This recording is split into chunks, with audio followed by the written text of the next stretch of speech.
Hey, what's up, y'all? Y'all good? I hope so. Y'all listen. Okay, so I be doing these weekly checks to see what's new or upcoming on Netflix, and I saw a trailer for season 2 of Savage Beauty. And I had never seen this show before, but the trailer looked good, so I was like, let me go check out the first episode of season 1 to see how I like it. And it was pretty good to me. Have y'all watched this show before? Get down in the comments and let me know if you have, but don't spoil it if you have, okay? But let's get into the first episode and see what we think about it. All right. So the scene opens up with this lady running upstairs. She has a bob. She don't have on any shoes. She goes to the sink and you can see that she's washing blood off her hands. Then she gets in the shower, but when they zoom the camera in, she's bald. Then you hear this, like an announcer or somebody say, Joburg's High Society was having a premiere party to reveal the first face of Bingu Beauty, which was voted on by the public. The announcer said that mogul Don Bingu would make a speech about the changes at the ceremony. Now, this is an African show, and some of these names, I'm gonna do my best, okay? So then the scene goes to a man and a woman in a limo. And the man is Don Bingu. I found that out because he was on the phone. So he was on the phone telling somebody that he didn't care about the partners wanting equity. He said that the expansion was going to happen on his terms. So draw up the papers. The lady, who I think is his wife, and her name is Grace, says that she could talk to the Kenyans because the last time she went to Nairobi, they were putty in her hands. Dawn tells her to save all that enthusiasm for telling the maids how to clean. Then the other lady that's in the car with them, her name is Tando. She starts giggling. So Grace turns to her and tells her that she knows that she's a natural born rubbish. And she tells her to be easy on the drinking, because the last time we had to carry you out of the minister's party. Grace tells her that she disgraced their husband and the Bingu name. I said, oh, wait, oh, so that's the other wife. Okay. So Tando said that she was perfectly fine. Grace, you was just doing too much. Grace told her, don't make excuses for being low class, because tonight is about dignity and to have some and smile. Don told them both, that's enough. Then we go backstage as they're preparing for the event. And this lady comes out and tells this other girl that she can't believe they got them handing out goodie bags because she feel like she should be the face of Bingu Beauty. The other girl was like, I know, right? Cause that Zinhle girl, she wasn't even a real model. They feel a way about the public being able to vote for the face of the brand. She said, just imagine how it would be living in the Bingu home, getting to know Grace, getting your own car, and spending time with Phila, cause he is fine. Then you hear this voice say, I'll tell him you said hi. And it was the girl who they were just saying wasn't a real model. And she is also the same girl who was in the opening scene wearing a wig and washing blood off her hands. Once they see her, one of the girls looks her up and down and tells the other girl, let's go. They leave and Zinhle is just looking at them like, okay, girl. She starts putting a little foundation on, and I think that she was trying to cover a scratch or something. Then she receives a message that says, don't forget the cleansing. But as she was reading it, her MUA walks in and she hit the phone. So then we get back to the red carpet where everybody's arriving, taking a lot of photos, and the host states that Bingu Beauty faced a lot of criticism because they were overly editing their images, which left folks feeling like they were putting out unrealistic standards of beauty. So that's why they decided to give an unknown face this time. But people are skeptical about whether it's sincere or just lip service. Then Don and his two wives, Grace and Tando, have arrived. And it looks like Grace's head wife because she walked beside him while Tando walked behind him. As they were walking down the carpet, the host was calling his name, saying, Mr. Bingu, Mr. Bingu. He looked over and said, hey, Angela, and kept walking. Then he talked through his teeth to Grace and said, I thought I said Angela wasn't welcome at any more Bingu events. Grace said, well, she's a powerful journalist. What she say goes. Then his daughter walks up and asks him, "Hey daddy, what do you think about everything?" And I'm guessing that she is the one who came up with the idea or put it all together. And he told her that she did a good job and to stop stressing. Grace gonna say, "Well, the walls could have been bigger." And I was like, "Dang, Grace, why you so mean?" And Tando tells her, "You did a great job, Linda." Don said, "Let's go take some pictures." As this young man walks up and taps Grace on the shoulder, he apologized for being late. Grace looked him up and down and asked him why did he insist on dressing like a garden boy. Then their other son, who is Phila, the one that the girls was talking about, he had 5 more minutes. And his dad told him, "We was going to take these pictures with or without you." After the photo, Angela, who is that lady that was the host on the red carpet, the journalist, she rushed up on Dunn and asked him, "Why have the public pick a face if you're not going to have them at the event?" Dunn told her to ask again after the lunch. Then she could be the judge. Now it's time for the event. They have this beautiful lady up there singing. She gets finished and they introduce Mr. Bingu. He gets on the runway and makes a speech. But in his speech, he says that he built the company with his own bare hands, no political connections, no capital, no help whatsoever. Then they pan the camera to Grace and she's looking like he done lost his mind. What do he mean no help whatsoever? But with all that aside, that he said that they were about to unveil the face of Bingu Beauty and that they had decided to let the public decide because he wanted to give an opportunity to someone who looked like him before he became the Don Bingu, an underdog to represent them all. Then he introduced Zinhle. She looked beautiful. All that milk chocolate skin in that baby pink dress, those eyes, full lips, dimples, like she is pretty. Everyone was clapping and cheering, and that was until the screen revealed her face, which was about 10 shades lighter. Everybody was pointing and whispering, and Grace and Dawn looked at Linda like, "Go fix it."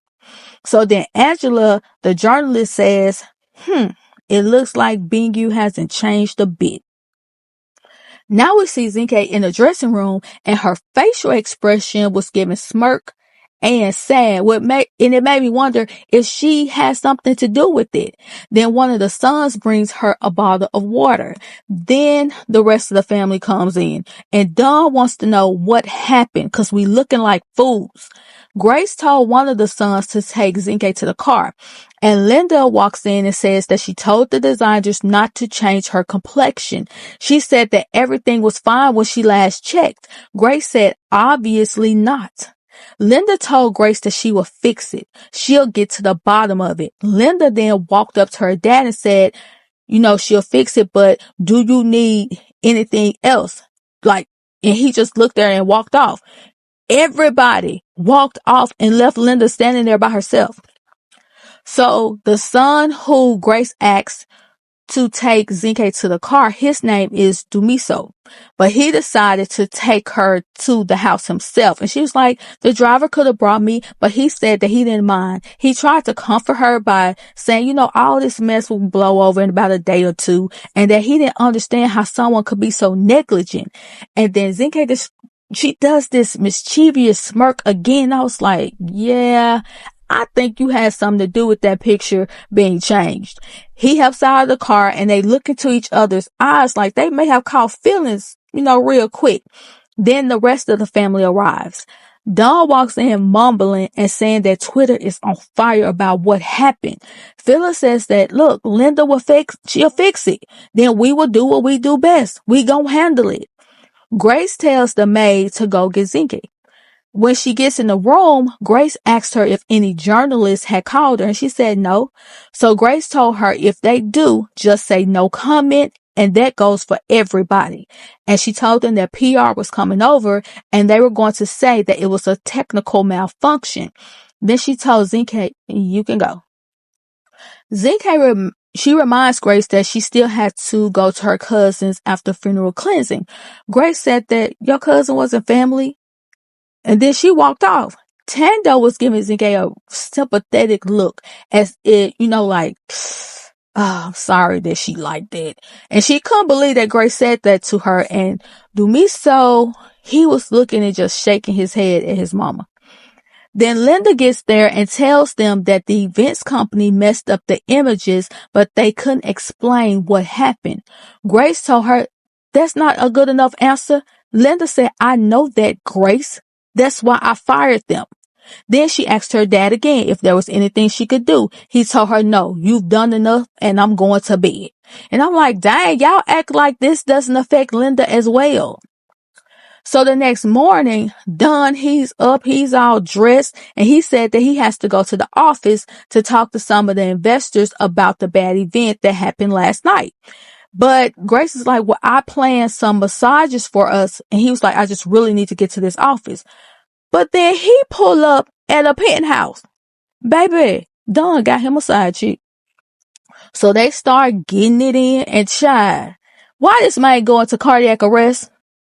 Now, Grace is at home getting the massage that she has scheduled for them. Her phone rings, but she doesn't answer it because she's trying to enjoy her massage. Then it rings again. Then she answers it. You can tell it was about Don because she was worried and she said, where is he? And the next thing we see is the family rushing to the hospital. And Zinhle, she was still at the mansion. She asked the maid, where everybody go? And the maid told her that Don had a heart attack. So back at the hospital, the nurse tells them that Dawn is in surgery and they can ask all their questions when the doctor come out. Grace tells them not to say a word about the heart attack because they had enough PR disasters for one night. Dumiso wants to know who cares about PR. Dad is in the hospital. She yells at him and says that they can't have people speculating. Grace tells Philip to find out who was at the office when it happened and make sure they don't say anything. But the thing is, Don wasn't at the office. So ain't no telling what type of trouble this about to stir up. Grace walks up into Linda's face and tell her, this is all your fault because of what happened at the event. Linda slapped her finger out of her face and was like, you effing kidding me?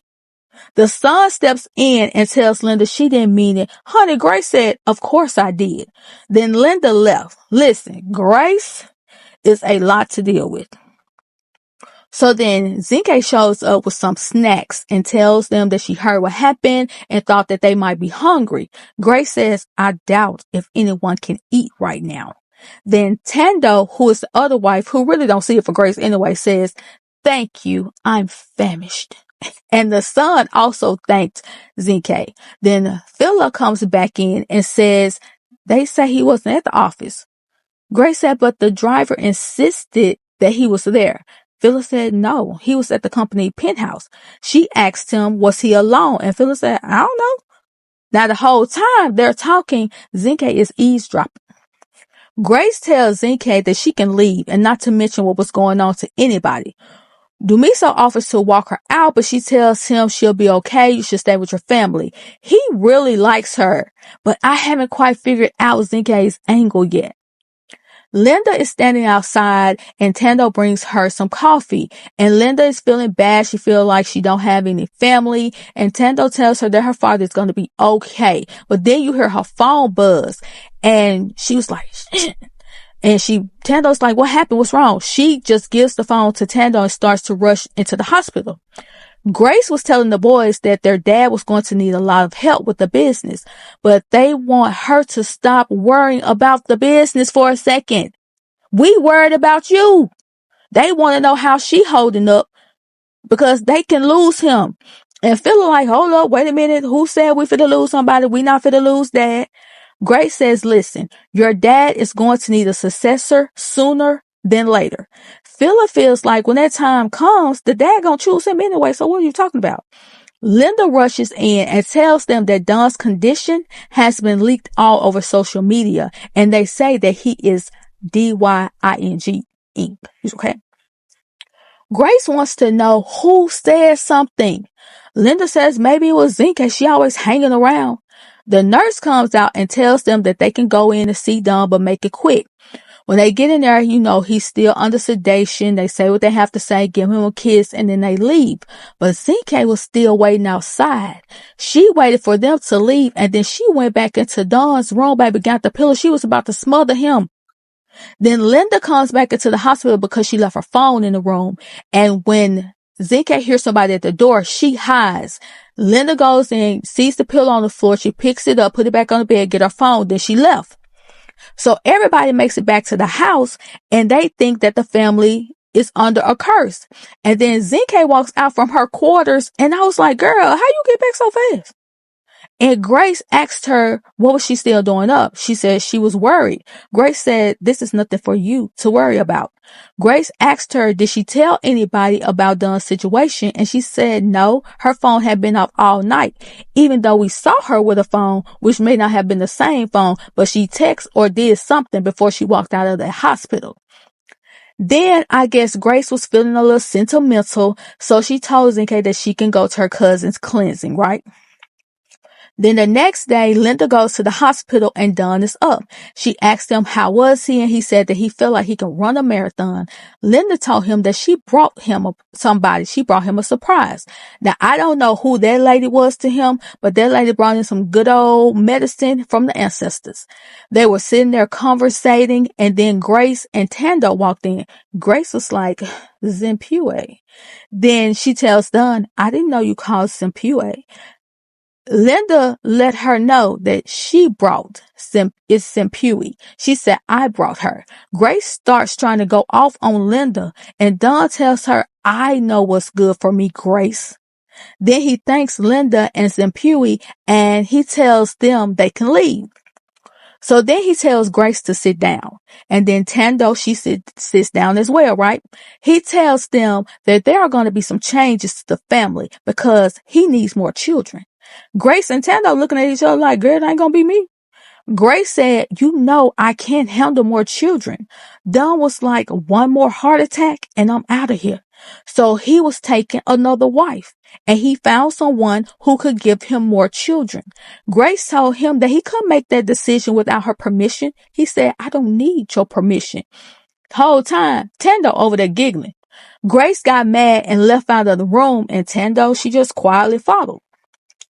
When they were walking out, Grace started chastising Tando, saying, I let my husband bring you in because he needed more excitement. Now he wants another wife? If that's what he wants, why are you here? Tando asked her, look, do you want to go back in there and ask him yourself? And Grace started telling Tando to shut up because she was heated. Baby, Tando got her lip back and said, smile, dear. We're in public. And she walked off and Grace just standing up there looking crazy. So the next thing we see is Grace make a call to Noni, who is the house nurse. So they head over to the company penthouse where the side chick / soon to be new wife. She up in there, right? They walk right in, baby. Ain't knocked or nothing. The girl asked them, who were they? And Grace like, girl, don't play with me. You know exactly who I am. So Grace tells Noni to test her. And she was like, test me for what? I'm not pregnant. She tried to leave, but Noni stops her. And Grace asked her if she wanted to be tested sleeping or awake. Then Noni took the girl, and her name is Ruby. I'm not sure what they were about to do to the girl, but all I saw was a big needle.